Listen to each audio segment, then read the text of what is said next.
আসসালামু আলাইকুম এভরিওয়ান, কি অবস্থা সবার? কেমন আছেন সবাই? আশা করি সকলেই ভালো আছেন।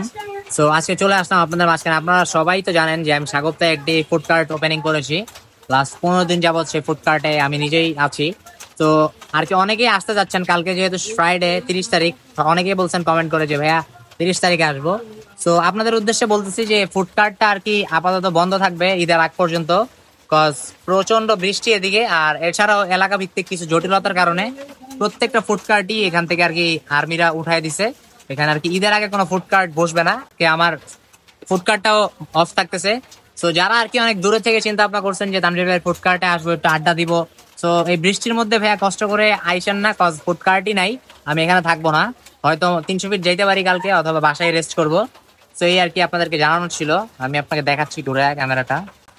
তো এই হচ্ছে আমার মিকি মাউস আর বাইক গুলো, আর এখানে হচ্ছে ভাই ব্রাদাররা ভিজছে মাত্র। আর এখানে হচ্ছে যে সব ফুড কার্ট ছিল, এই পুরা এরিয়াটা ফুড কার্ট ছিল পুরাটাই। তো এই পুরো এরিয়াটায় ফুড কার্ট নাই। এই হচ্ছে সাগুপ্তার গেট, সাগুপ্তা আবাসিক এলাকার গেট। তো এই আর কি। তো আইসেন না কেউ এই বৃষ্টির মধ্যে, আমি আইসা আর কি দাঁড়ায় আছি আপনাদের ভিডিওটা করে দেওয়ার জন্যই আসা।